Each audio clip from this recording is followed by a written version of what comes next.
osmotic pressure of blood is 7.4 atmosphere at 27 degrees Celsius. Full stop. Number of moles of glucose to be used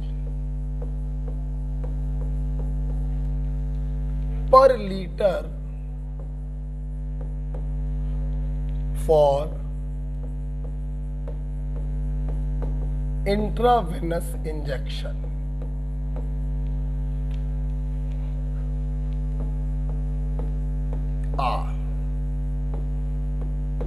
सवाल देखेंगे।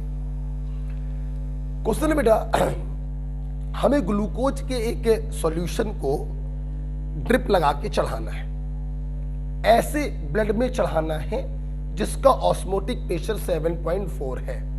तो एक बात सोचो, अगर ड्रिप चढ़ा रहे हैं तो ग्लूकोज का ऑस्मोटिक प्रेशर भी ब्लड के ऑस्मोटिक प्रेशर के बराबर होना चाहिए। मतलब यहां से रिजल्ट ये निकल के आ रहा है कि वो ग्लूकोज सॉल्यूशन हमारे ब्लड के आइसोटोनिक होना चाहिए। तो सबसे बेसिक बात निकल के I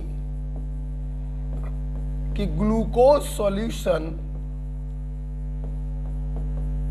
must be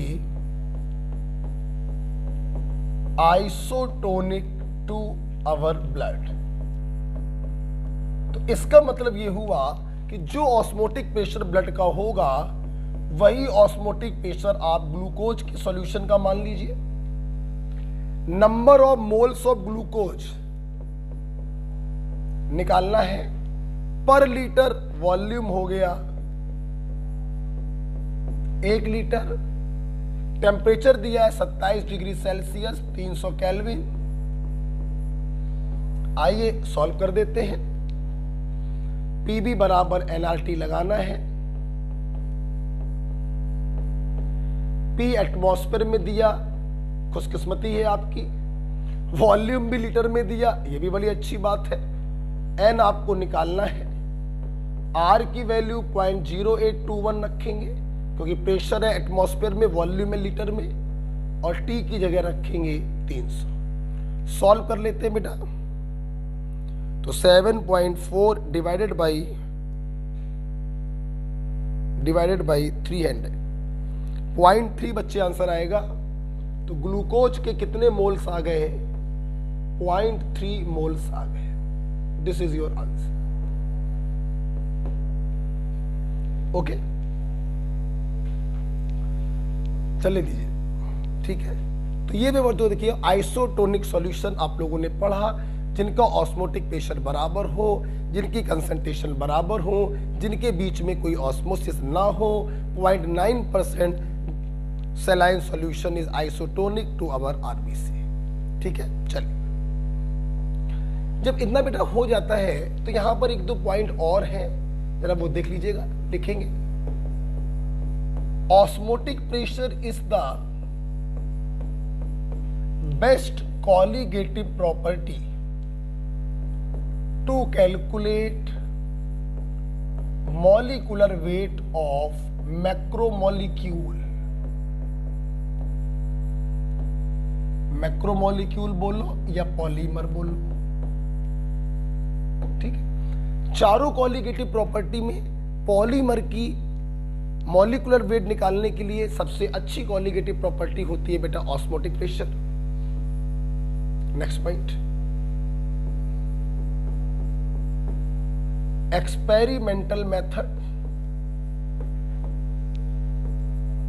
osmotic pressure को लैब में कैलकुलेट करने के लिए हमारे पास कुछ एक्सपेरिमेंटल मेथड है, जैसे बार्कले हार्टले मेथड,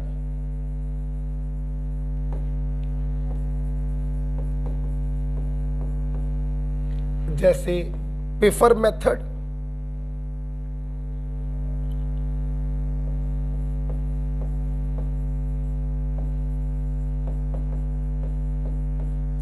जैसे मॉर्स एंड फ्रेजर टेक्निक,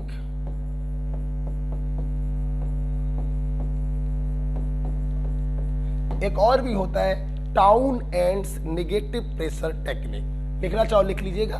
वैसे मोस्ट इंपॉर्टेंट इज दिस, ये नीट में पूछा गया था, इसमें से कोई खास इंपॉर्टेंट नहीं है। बर्कले हार्टले मेथड इन सभी मेथड में बेस्ट होता है। तो Berkeley Hartley method, Pfeffer method, Morse and Frazer technique, Townend's negative pressure technique. ठीक है, जरूरत नहीं लिखने की बच्चों, जरूरत तो इन दोनों की भी नहीं थी। बर्कले हार्टले मेथड की जरूरत थी कि ये बेस्ट मेथड होता है और ये पूछा जा चुका है। राइट, लास्ट में तब बात है एसपीएम। जैसा कि आप लोग जानते हैं कि SPM allows only migration of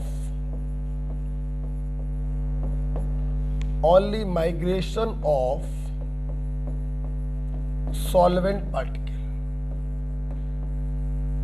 revise करा चुका हूं मैं आपको। एसपीएम दो प्रकार की हैं। नेचुरल एसपीएम, जिसमें आप लोगों ने देखा सेल मेम्ब्रेन,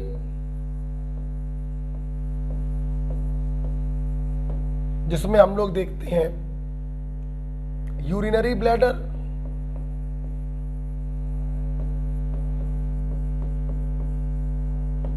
जिसमें हम लोग लिख सकते हैं gall bladder and so on. हाँ, ये बायो में भी पढ़ी होंगी आपने। हमारे लिए जो नया होगा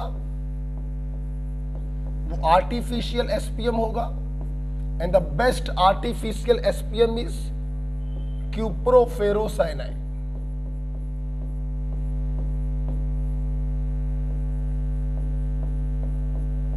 बाकी तो और भी होते हैं, जैसे cellophane membrane,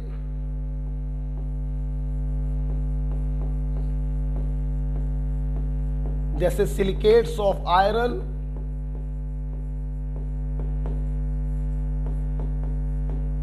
okay, these are the artificial semi permeable membrane. तो इस प्रकार से बच्चों हम लोगों ने एक शॉट में खत्म किया पहली colligative property, that is osmotic pressure.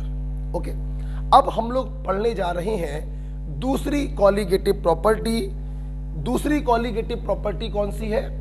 That is relative lowering in vapour pressure. हटा रहे बेटा इसको।